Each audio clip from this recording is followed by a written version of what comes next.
Well, happy Thursday. It's Think Good Thursday, and if you're interested in nonprofit leadership, you're in the right place. I'd like to welcome everybody today, and I know a lot of you are watching this after you get home from work, but I'd love to hear from you a little bit about timing, and if you would rather that I post these videos during the day or in the evening, or what's the most convenient time for you.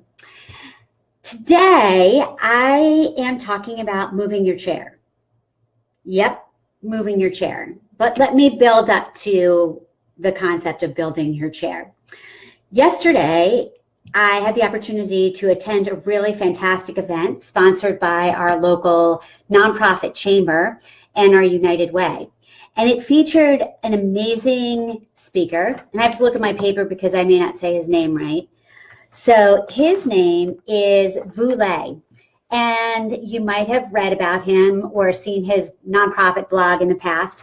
He is an exceptionally interesting guy with an amazing sense of humor. He had the audience laughing the entire time that he was presenting.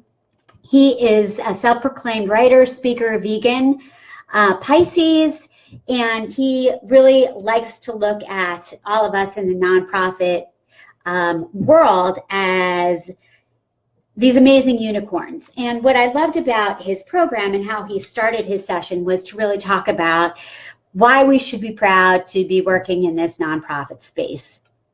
And a couple of things that he talked about, which were, really interesting, were that our sector, the nonprofit sector, adds over $900 billion a year to our GDP. So we are the third largest sector in the U.S. economy, but you know very little about us. And he gave some great examples of how great and profuse the number of baking shows is in the country, and how very few people are focused on nonprofit leadership, and how very few people know much about nonprofit leadership. So he likes to refer to us that are in this space as Jedi unicorns, which I think is pretty cool. I had a number of takeaways that I wanted to share with you about Vu's presentation. One of the things he talked about in what makes us unique is basically, unlike any other business model, in the nonprofit sector, basically the more successful we are with our programs, the less profitable we become. So imagine that in a business model, whatever it is that you sell and you market and you're wildly successful, you get people to buy your crayons or your shoes, you generate additional income. For those of us in the nonprofit sector, what happens is as we get people excited and engaged in our programs, they might be a food-oriented program like my program that I'm working with now, Meals on Wheels, or it could be a service program where we're providing after school to kids. The better we are at marketing it, the more we make it accessible to people, the less money we make. So that's sort of an interesting concept. So I was really appreciative to hear him talk about that particular idea. He also talked a lot. His focus is on diversity, equity, and inclusion, a topic that's near and dear to my heart. And what I'm going to share with you is a little outside of the box and might be even a little controversial in terms of how this topic was presented yesterday, and also some of my observations about the event and how it played into the concept of diversity, equity, and inclusion. One of the things that I really connected with in Vu's speech or presentation yesterday was he talked about the intersectionality of issues. And I prefer to call this the connectedness of isms. So what's the connectedness of isms? Well, basically, if you look at all the isms, racism, sexism, sexual orientation, the biases around that, they're all connected in this gigantic web of isms. They're all connected. So I might not be an African-American woman, but I am a woman, and I'm Caucasian, and I'm a Jersey girl, and I work in nonprofit, and I'm Jewish, and I'm petite. And so all of these things are a connectedness of my isms. And it's a concept that's really important to understand that we all fit into this web of inclusion somehow, because it enables us to have really richer dialogue around diversity and inclusion. So again, one of the takeaways that I really liked was his use of the word intersectionality of these diverse pieces of the puzzle that make us unique individuals. So he talked about the fact that we're not really trained in equity in school. We're not taking classes in it. When we go to school, we learn really important things like geometry, something that I did really badly in. As a matter of fact, I'm going to go public with this. I chose to take geometry twice because I really was so bad at it that I thought that if I took it twice, I would do better on the SATs. Not so much. So not my strongest part of my brain. And so I thought it was really interesting when you think about our technical learning in our educational system, we're really not taught about diversity, inclusion, or equity. Some of us go to day-long programs on diversity and inclusion, and we start talking about these really important issues. And they're really important issues in this nonprofit sector. I think that what fascinated me about yesterday was that as a sector, we're not really owning the fact that we're not getting there with diversity and inclusion, even though all the research out there tells us that it's important and that it'll make us more effective. The data actually says the opposite. It actually says we're really not making any headway on diversity and inclusion or equity. We're not getting more diverse on our boards. We're really not seeing much of a change in our staff, especially at the executive level. And two things that happened yesterday. I was at this event, and it was really, quite frankly, white people who were at this event, and reminded me that in our community, we really need to be looking at how to diversify our nonprofit leadership. How do we hire more diverse staff? How do we look at our boards differently?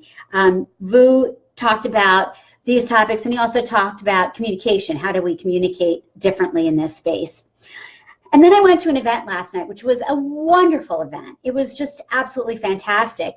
And what I saw was almost 200 people who were the most amazing volunteers you could imagine, but really no diversity in the room again. Again, a very white audience, trending towards the senior population. And I thought to myself, you know, how are we going to build cultures of diversity and inclusion when our volunteers aren't as diverse as they could be, when we're not doing a good job engaging our communities in different ways to bring on different volunteers. So we love and have huge value for the volunteers we already serve, but what are we doing to build a different kind of network and to expand our own web of inclusions within our organizations? So again, how are we looking at things like hiring, communications, board development, diversity? And one of the takeaways that I had yesterday actually didn't come from Vu, but came from a really interesting breakout session that I was involved in. And hopefully some of the people in that session are watching this.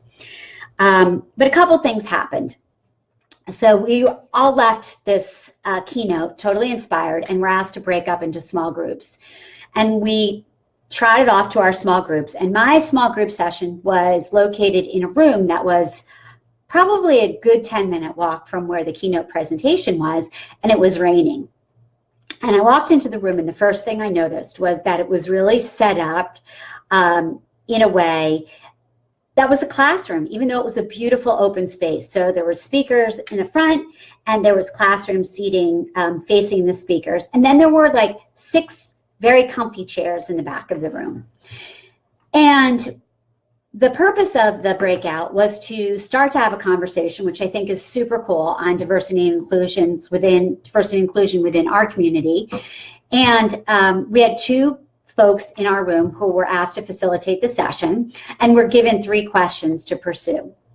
And so we started having the conversation, and I immediately thought of the model that I really am comfortable with around diversity and inclusion, which is around familiarity, comfort, and trust.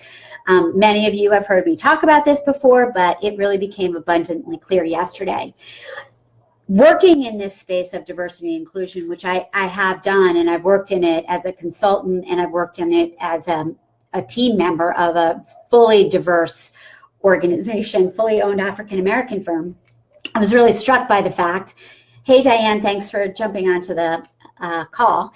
I was really saddened by the fact that we did not do anything to create a safe space for a very difficult conversation. So my experience tells me that talking about diversity and inclusion requires safety. It requires a place where we get to know each other, where we get familiar with each other, where we're comfortable with each other, and where we can develop trust, because it's just too hot a topic to have in a room of 35 to 40 people. So I noticed that challenge. We didn't even introduce ourselves. We had name tags on, but we sat in our chairs facing the speaker. And I was looking at the back of people's heads. There were people in the room that I knew, but I didn't know they were in the room till after. So I really was reminded how important it is for us as nonprofit leaders to create safe spaces in our organizations. And what does this mean? Well, what do our conference rooms look like? What's surrounding us? What's on the walls? How inclusive are the pictures in the office space that we're at? When I had the privilege of working at Habitat, we did a cool thing, which was we took the pictures that we had of volunteers and we blew them up and we put them around our conference room. And they were pictures of all of our stakeholders. They were pictures of our kids. They were pictures of our board members. They were pictures of people on construction sites. And I feel like anybody walking into our organization would have gotten a sense that we were a safe space for them to be.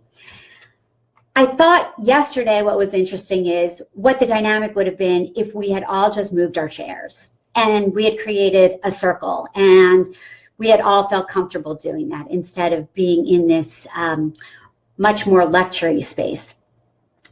And I was reminded again of another situation really recently when I hired a new person in the organization that I'm working with, one of the organizations that I'm working with.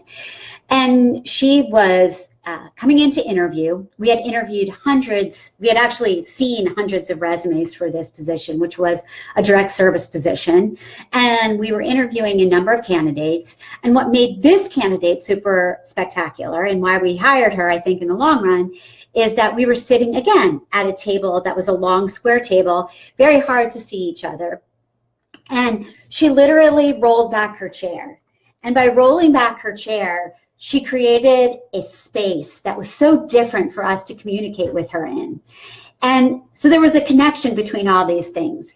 My team, who was doing the interview, realized this and automatically felt more comfortable in her presence. And it was a choice that she made to include us in the conversation, to be more inclusive in the interview. So with all of this said, I just want to remind us that, you know, aside from these extremely important conversations that we're trying to have in our communities, we have to be cognizant of a couple things. One is that smaller is better in this situation. Small groups, intimate groups, comfort groups, place where we can build trust are ultimately the goal. So I'm very glad that we started the conversation yesterday, but I think to continue the conversation would require us to do small groups and to commit to pursuing the conversation a little bit differently in a more intimate way. And then again, my other takeaway for all of you is really consider the spaces that you're living in as a nonprofit leader. How inclusive are they? How welcome are they? Are they filled with awards and citations? Or are they filled with people and celebrations of what people in our community do to advance our mission? So I hope you've enjoyed this edition of Think Good Thursday.